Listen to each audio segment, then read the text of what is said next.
مليكة عاملين ايه؟ لسه عاملين مع بعض الكيكة بتاعتنا القمر اللي طلعت زي العسل زيكم يا ناس يا عسل. طيب هنبتدي بقى في الغدا. طبعا انتوا شفتوا صح؟ شفتوا وهو اللي في بالكم سمك. سمك يا جماعة. انتظار يا ام مليكة. موريكيش غير السمك اهو. موريش غير السمك. السمك رخيص يا جماعة. هنقوله لا. السمك رخيص. السمك رخيص اليومين دول. بسم الله ما شاء الله. بصوا يعني المشط حلو، مش صغير ومش كبير. المشط حلو. طبعا هنعمل السمك مقلي.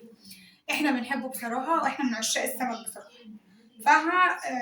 هنغسله بقى طبعا مع بعض وهنضفه عشان نعمله. طيب دلوقتي عندي مثلا رز وطبيخ او كده ما بيتاكلش. بناكل مثلا منها حاجات بسيطة كده وخلاص. فاحنا بنحب السمك. بقول بدل ما اجيب مثلا باللي هجيب الطبيخ مثلا وليكن ربع الكيلو بتاع الفاصوليا او اللوبيا ب25 الربع. فطب وانا ليه اجيب ربع ليه واحنا اصلا ما بناكلوش؟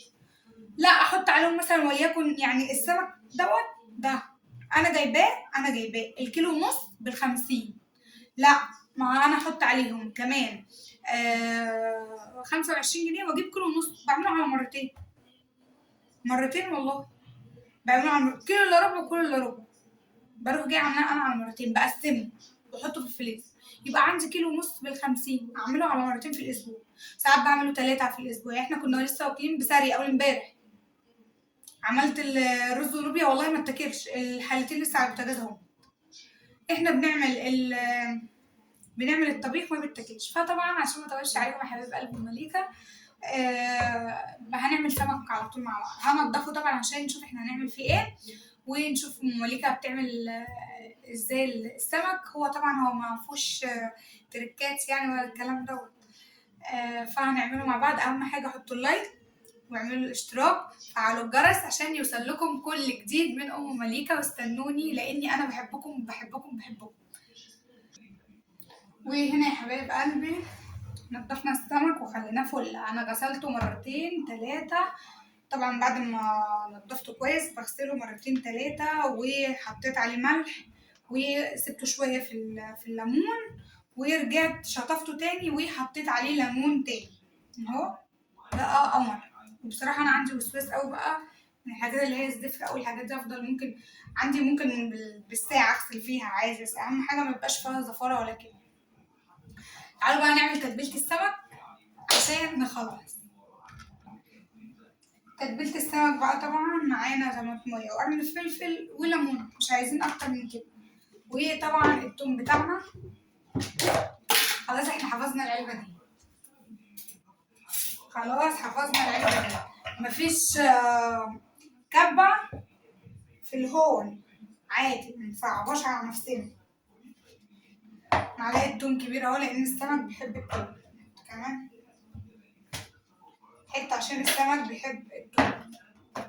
بس اول لما تخلصوا اهو على الفريزر على طول.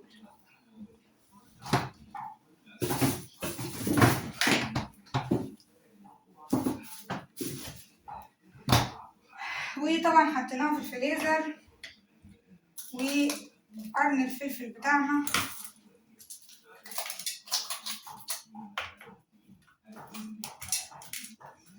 قرن الفلفل الجميل بتاعنا. بس بصراحة أنا بستسهل الكبة وبعملها في الكبة. والطماطمية بتاعتنا هنضربها طبعا في الكبة. والواحد عنده في وسواس كل شوية يغسل ويرجع يغسل ويرجع. ولا تقوليش بنشتغل في الغطاء. هنضربهم بقى في الكبة بتاعتنا ونرجع تاني. طيب ضربناها في الكبة. طبق شطفناه. خلي دايما حواليكم المكان يبقى نظيف عشان نسهل على بعض. طبعا الموضوع اهي التتبيله بتاعتنا القمر اهي. ثوم فلفل طماطم. وطبعا لو في كزبره خضراء يا ريت يا سلام. بس للاسف انا ما عنديش. اهي التتبيله بتاعتنا. هنجيب بقى البهارات بتاعتي وهنرجع لكم. واساسي اساسي اساسي البهارات بتاعتنا الكمون اساسي طبعا، السمك كمون يعني سمك، حطوا ايه شويه كمون حلوين كده، وطبعا شويه من الكزبره الناشفه بتخلي السمك ريحته خطيره، وطبعا الملح، ولازم الملح يبقى حادق سيكه عشان السمك يبقى ليه طعم كده. طبعا التتبيله بتاعتي هي قمر قمر قمر. وطبعا بحب احط ليمونيه.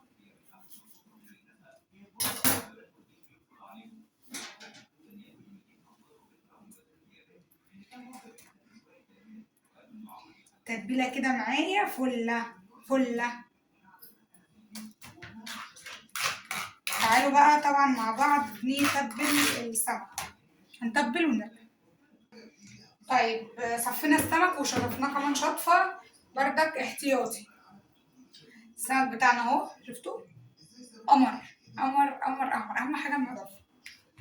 قمر زيكم يا امارات يا عسولات، يا اللي كومنتاتكم فرحاني بجد بجد، وعينيا الاتنين حاضر اعمل لكم الروتين اللي انتوا بتحبوه.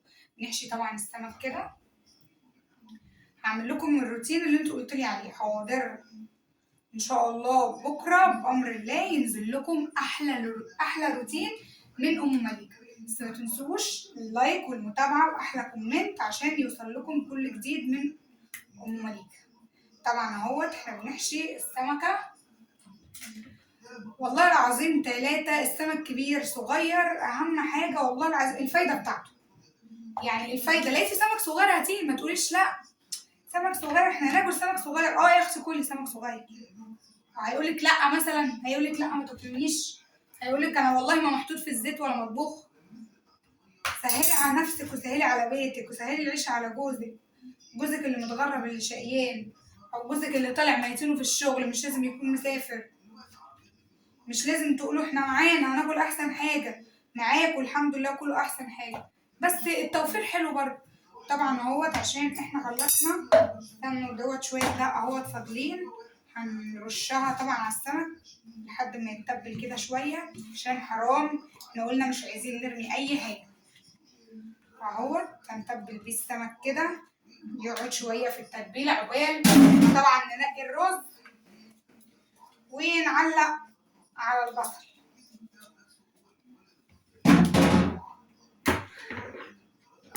فاضل اخر واحده ما عملناش، هناخد بقى من اي تتبيله ما هي اهو حشيناها. الخير كتير والحمد لله، بس اهم حاجه ربنا يبارك في الصحه ويدينا طول العمر يا رب. اهو السمك بتاعنا قمر قمر قمر عسل، والنبي عسل يا ام. يعني خلي حياتك ان انت تتكلمي كده وتحسي ان يعني تهوني على نفسك، ادي نفسك طاقه حتى لو الدنيا مش حلوه، حتى لو انت مزنوقه حاسه ان مثلا مش احسن حاجه، هوني هوني قولي الله ده حلو عشان ربنا يهون عليكي. السمك بتاعنا عسل عسل عسل. استنوني بقى يلا عشان نعمل الرز. وطبعا هنا انا اللي عندي الرز طبعا بلدي، فانا بحتاج ان انا يا دوب يعني في اي حاجه بس كده بشيلها، بلقي نظره طبعا عليه.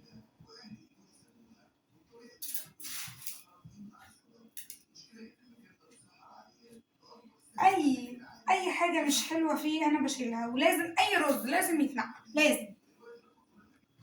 طبعا نقينا الرز نحطه بقى هنا عشان يتغسل لو في اي حاجه نغسله طبعا نغسله مع بعض. بصوا بقى طبعا طريقه الغسل. بصوا احنا بنمسك الرز ونسلقه كده،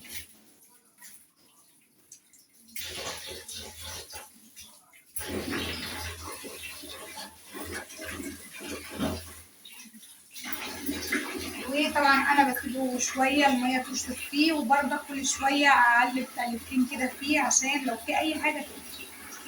وطبعا كده هنعمل الرز، وانا هحط بصلايه صغيره عشان خاطر انا لما باكل رز ببصل بنام، وانا ورايا طبعا مشوار، فهحط بس هستكفى ببصلايه صغيره.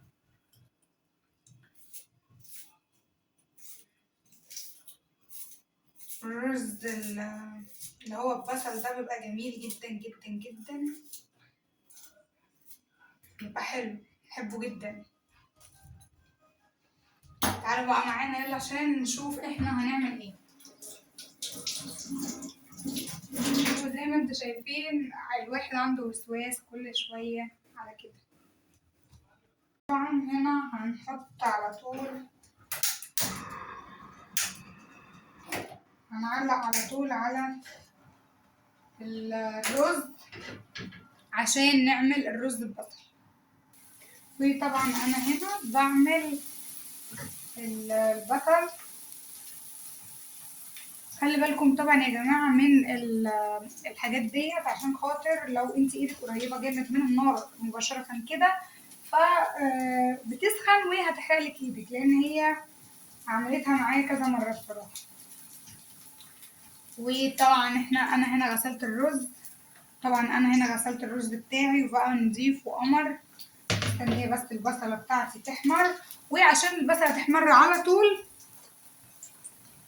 طبعا انا هنا بحط ملح عشان يدبل على طول يعني كده.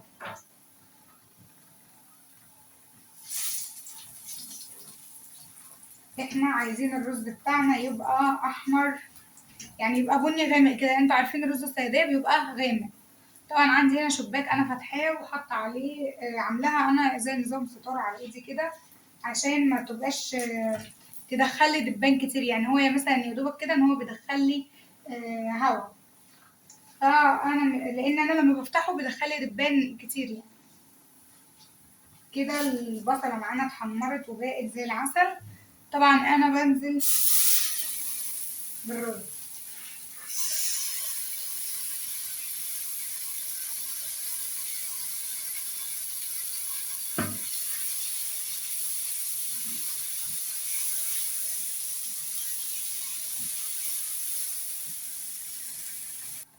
وطبعا انا هنا بحط السبع بهارات، وبحط شوية من الكمون، وشوية من الفلفل الأسمر، طبعا شوية من الملح.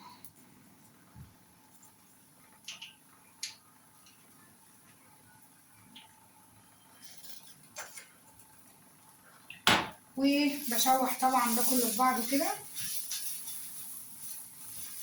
بصوا نفس الرز طلع، والله نفس الرز طلع معانا. طبعا هنا دي الكوباية ديت أنا معايراها للطبيخ، يعني مثلا عايزة أزود الشوربة وأحط فيها مية، يعني دي للطبيخ.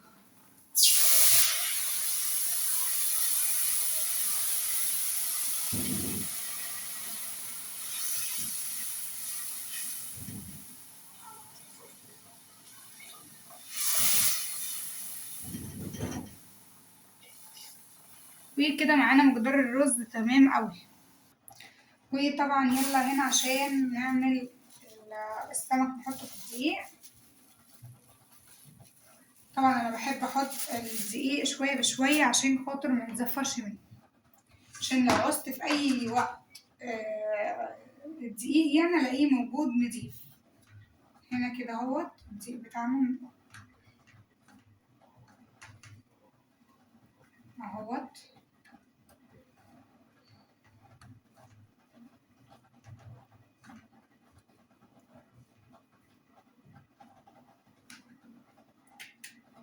كده عملنا الرز والسمك، ما كملناش حاجه. اكله سهله وسريعه وبسيطه حلوه الناس بيحبوها. والسمك طبعا افيد حاجه هو السمك، مفيش فايده بعد كده.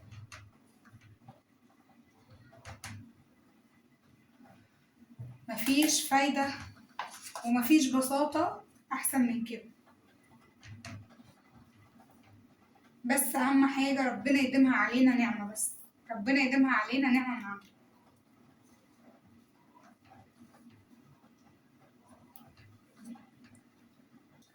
وطبعا هنا انا كده السمك بتاعي بقى قمر. هنولع بقى طبعا عليه.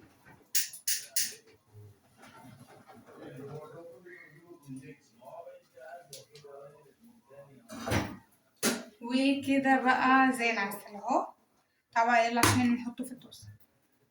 وطبعا انا هنا عملنا السمك طبعا، وهنحطه في الطاسة بتاعتنا واحدة واحدة كده.